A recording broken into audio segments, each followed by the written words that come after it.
ना महागठबंधन बनने का कोई उत्साह, ये एक जनरल सेंस मुझे अभी तक मिल पाया है। जन सुराज को लेकर दो चार बातें।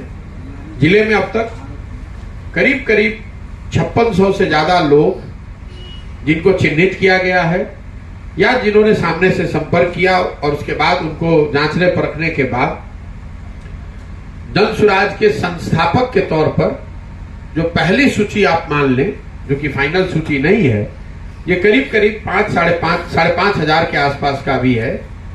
उनमें से ज्यादातर लोगों को आपने जिला के अधिवेशन में देखा भी होगा। जो लोग आए, करीब 6,000 लोग वहां, कमोवेश 6,000 के आसपास लोग आए थे। कुछ ऐसे लोग हैं जो संस्थापक सदस्य हैं, वहां पर नहीं आ पाए। कुछ ऐसे लोग जो संस्थापक सदस्य नहीं है, वहां पर आए थे। तो कुल मिलाकर 5,500 लोगों को हम लोग चिन्हित कर पाए हैं। ये संख्या कुछ 100 बढ़ भी सकती है, कुछ 100 घट भी सकती है। इसलिए चंपारण, पश्चिम चंपारण से इसलिए घट और बढ़ सकती है क्योंकि अब कुछ और लोग जुड़ रहे हैं धीरे धीरे, तो वो प्रक्रिया तो बंद नहीं है।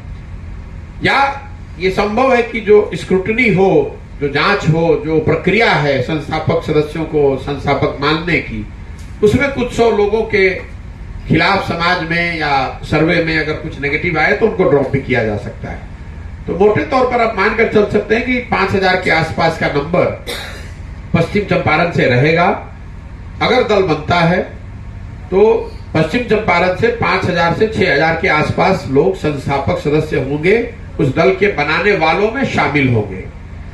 जो यहां पर वोट किया गया उसमें करीब करीब 3,000 लोगों ने वोट किया और 97.26% लोगों ने ये इस पक्ष के मत में वोट दिया है कि जन सुराज अभियान को पार्टी बना दिया जाए, एक राजनीतिक दल बनाना चाहिए।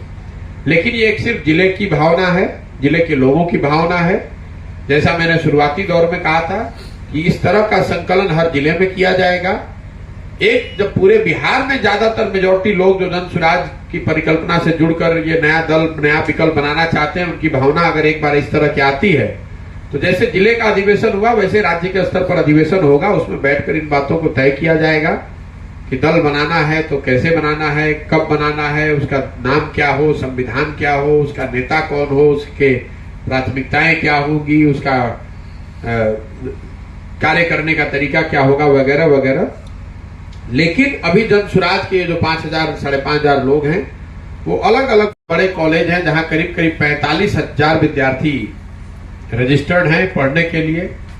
उन तीनों कॉलेजेस में छात्रों ने यही बताया कि हम लोग 2-3 बार आते हैं, एक बार एडमिशन लेने, एक बार एडमिट कार्ड लेने, एक बार परीक्षा देने और फिर शायद एक बार रिजल्ट लेने। तो स्कूल और कॉलेज, इसको आप एक लाइन में कह लें, जो मेरी अभी तक समझ बनी है कि स्कूलों में खिचड़ी बट रहा है, कॉलेजेस से डिग्री बट रहा है, पढ़ाई दोनों जगह नहीं हो रहा है।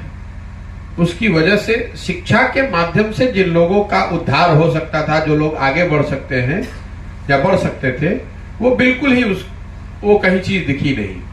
और इसका सबसे ज्यादा नुकसान गरीब परिवारों को है, इसलिए कि मध्यम वर्गीय परिवार भी बहुत बड़ी संख्या में लोग ऐसे मिले जो बाहर पढ़ते हैं, बिहार से बाहर जाकर या कोटा में जाकर कोचिंग कर रहे हैं, दिल्ली में पढ़ रहे हैं, कुशीनगर में पढ़ रहे हैं, गोरखपुर में पढ़ रहे हैं। लेकिन वो यहां पर नहीं, उनके परिवार के पास, जिनके पास भी थोड़ा बहुत भी साधन है, वो बाहर जाकर पढ़ रहे हैं। बेतिया शहर में जरूर लोगों ने बताया कि 2-4-5 प्राइवेट स्कूल अच्छे हैं, तो वो जिनके पास साधन है वो उसका लाभ उनको है। चिकित्सा व्यवस्था को लेकर जितना कम कहा जाए उतना कम, जितना कम कहा जाए उतना ही ठीक है। पश्चिम चंपारण को लेकर एक ज्यादातर लोगों की धारणा है कि यहां पर कोई भी अगर आपको बीमारी हो गई, सामान्य बीमारियों को छोड़ के, तो आपको उसके लिए या तो गोरखपुर जाना है या दिल्ली जाना है। मतलब कोई भी व्यक्ति बेतिया नहीं आना चाहता है, कोई भी व्यक्ति पटना नहीं जाना चाहता है। एक वजह यह है कि यूपी से लगता हुआ है, दूसरा यह है कि लोगों का विश्वास शायद उत्तर प्रदेश की स्वास्थ्य व्यवस्थाओं पर ज्यादा है, बजाय इसके कि यहां बेतिया में, पश्चिम चंपारण में इलाज कराया जाए। और ये तब है जबकि उत्तर प्रदेश जाने में लोगों ने बताया कि 5,000 से 15,000 रुपए तक उनको किराया लगता है एम्बुलेंस से या जिस गाड़ी से भी वो भाड़ा करके जाते हैं। तो ये स्वास्थ्य की व्यवस्था को लेकर बात हो गई। मैं चूंकि शहरों में बहुत गया नहीं हूं, तो यहां अनुमंडलीय जिला स्तरीय अस्पतालों की क्या दशा है उस पर कोई बहुत ज्यादा कमेंट नहीं कर सकता हूं।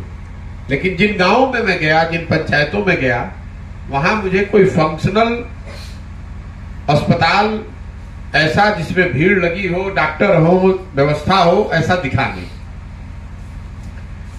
इसके बाद 3 बड़ी जो योजनाएं हैं सरकार की, एक जो शौचालय की योजना है, स्वच्छ भारत